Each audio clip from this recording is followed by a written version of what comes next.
एक बार एक जिज्ञासा पूज्य श्री गुरुदेव भक्तमाली जी के चरणों में दास ने की। हमसे संतों ने पूछा था, हम ठीक से उत्तर दे नहीं सके, तो हमने पूज्य महाराज जी से पूछा कि महाराज जी, एक गोष्ठी में, एक सभा में, विद्वत गोष्ठी में एक बहुत बड़े विद्वान ने प्रश्न चिन्ह लगा दिया कि तुलसीदास जी वैष्णव नहीं स्मार्त थे।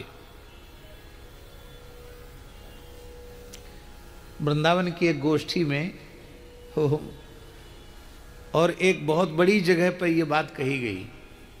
कभी बताएंगे कहाँ कही गई ये बात। और कहा कि वो पर इन बैरागियों ने उनको हठात बलात् अपने संप्रदाय का घोषित कर दिया।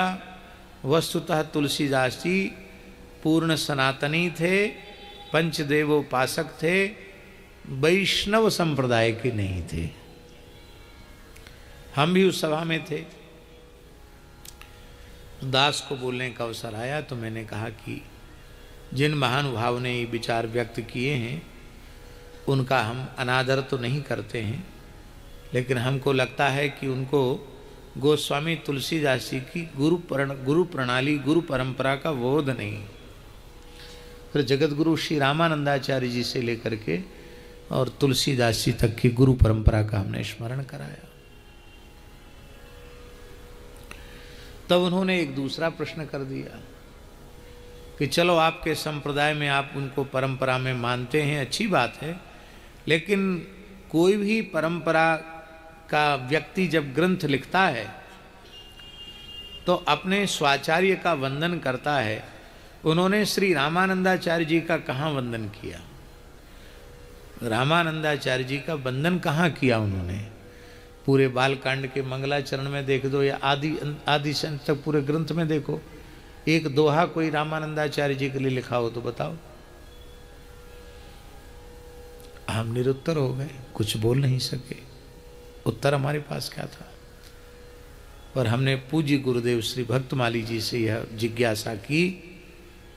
तब उन्होंने कहा, प्रसन्न होकर और गदगद कंठ से कहा, बोले पंडित जी महाराज, श्री राम जी में और श्री रामानंदाचार्य जी में गोस्वामी जी ने भेद ही नहीं माना।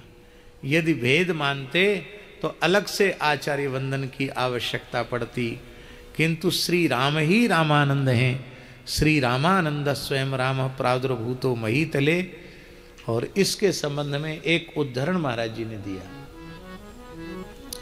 बोले, जो शंका आप कर रहे हो वही शंका अष्टछाप के महान भक्त कवि श्री चतुर्भुजदास जी ने श्री सूरदास जी के महाप्रयाण के समय की थी। जब श्री सूरदास जी महाप्रयाण करने लगे, उस समय गोसाई श्री विठलनाथ जी और कुमनदास जी के पुत्र श्री चतुर्भुजदास जी आदि अनेक वैष्णव वहां उपस्थित थे। गोसाई जी के गोद में सूरदास जी का मस्तक था। उस समय गोस्वामी विठलनाथ जी ने कहा कि यह पुष्टि मार्ग का जहाज अब अंतर्हित होने वाला है। यह साहित्य गगन का सूर्य अब अस्ताचल को जाने वाला है। किसी को कुछ पूछना हो तो पूछ लो। सब मौन हो गए, किंतु चतुर्भुजदास जी ने एक बात पूछी कि हमें एक बड़ी जिज्ञासा है, हे श्री सूरदास जी, आपके संबंध में। क्या? बोले, आपने 1.25 लाख पदों में श्री ठाकुर जी का यश गाया है, पर आपने अपने आचार्य चरण श्री वल्लभाचार्य जी के लिए एक पद भी नहीं लिखा। ये बात बिल्कुल पक्की है। अलग से वल्लभाचार्य जी के प्राकट्य की सूरदास जी ने कोई बधाई नहीं लिखी। लिख सकते थे। इतनी साहित्य की रचना करने वाले सूरदास जी अपने गुरुदेव श्री वल्लभाचार्य जी की बधाई नहीं लिख सकते थे क्या? क्यों नहीं लिखा? बाकी अष्ट साहब के सभी भक्त कवियों ने बधाइयाँ लिखी, आपने क्यों नहीं लिखी? आपकी आचार्य निष्ठा कम है यह तो सोचना भी अपराध है। आप में महान आचार्य निष्ठा है, पर आपने स्वतंत्र रूप से आचार्य यशोगान क्यों नहीं किया?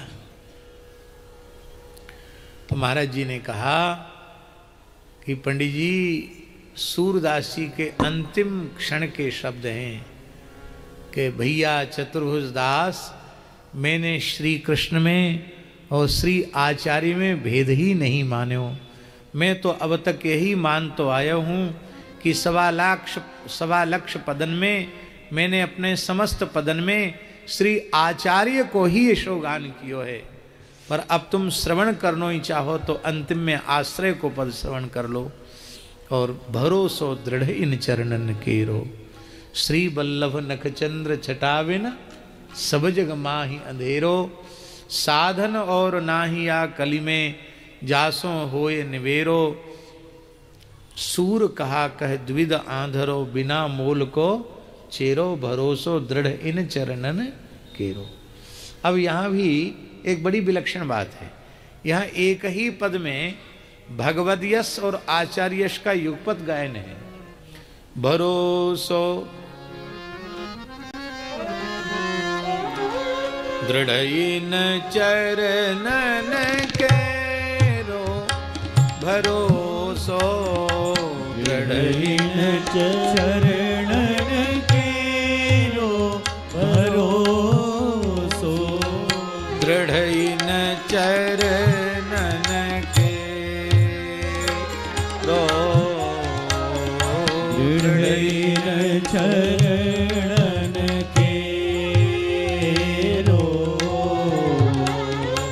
श्री बल्लभ नख चंद्र छटाविन।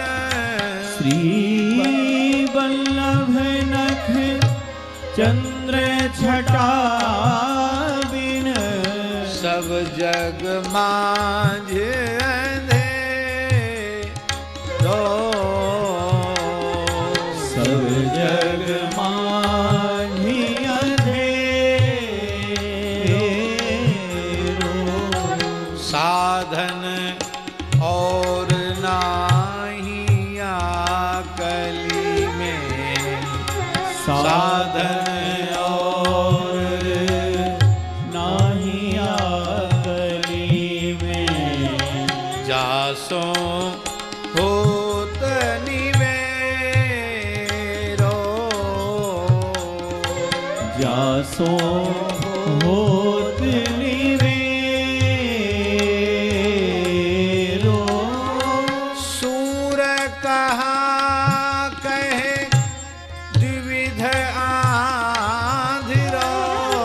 सूर कहा कहे द्विविध आंधिरो। बिना मोल को चेरो।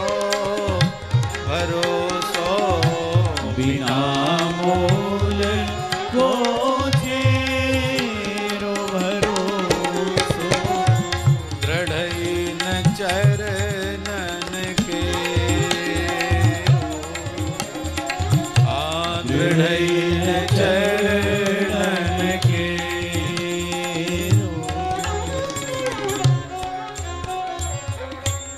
अब देखिए महाराज जी, श्री बल्लभ माने श्री वल्लभाचार्य, उनके नख चंद्र छटाविन। श्री वल्लभाचार्य चरण के नखमणि चंद्र की जो छटा है, उसके ध्यान के बिना सब जग माही अंधेरो, ये अर्थ है। और दूसरा अर्थ है श्री वल्लभ। श्री माने श्री किशोरी जी के प्राण वल्लभ जो श्री राधा वल्लभ लाल जी हैं, उन श्री राधा वल्लभ लाल जी के चरण कमलों के नखमणि चंद्रिका के ध्यान के बिना सब जग माही अंधेरो। तो श्री वल्लभ में दोनों हो गए, ठाकुर जी भी हो गए और श्री वल्लभाचार्य जी भी आ गए, दोनों आ गए। तो आचार्य में और भगवत तत्व में अभेद माना है। तो महाराज जी ने कहा एक तो ये बात, इसलिए अभेद माना, इसलिए अलग से श्री रामानंदाचार्य चरण के स्मरण की आवश्यकता का अनुभव उन्हें नहीं हुआ। दूसरी बात, गोस्वामी जी चाहते हैं, वाह जय हो, गोस्वामी जी चाहते हैं कि संपूर्ण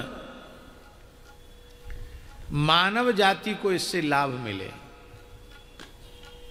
वे चाहते तो संप्रदाय की पवित्र परंपरा का आरंभ से लेकर रामानंदाचार्य जी तक और श्री रामानंदाचार्य जी से लेकर अपने गुरुदेव तक पूरी परंपरा का उल्लेख कर सकते थे, लेकिन यदि ऐसा वे करते तो यह ग्रंथ केवल और केवल श्री रामानंद संप्रदाय के श्री सीताराम जी के उपासकों का ग्रंथ बन करके रह जाता। आज जो संपूर्ण आस्तिक जगत, और स्वामी जी आस्तिक जगत ही नहीं, जो वस्तुतः परलोक पुनर्जन्म को नहीं मानने वाले ऐसे शुष्क विचारधारा के लोग हैं, ऐसे लोग भी अपने भाषणों में मानस जी को उद्धृत करते हैं। देखते हुए भी किसी की गति नहीं है मानस के बिना। इसका मतलब है कि जैसे भागवत किसी एक संप्रदाय का ग्रंथ नहीं, महाभारत किसी एक संप्रदाय का ग्रंथ नहीं, इसी प्रकार से रामचरितमानस संपूर्ण आस्तिक जगत का ग्रंथ है। इस सिद्धांत को समझाने के लिए ही गोस्वामी जी ने इसमें इस प्रकार के संप्रदाय की जो विशेष विचारधारा है उसको स्पष्ट उल्लेख नहीं किया। ये दो भाव महाराज जी ने दिए। माई मेरे श्याम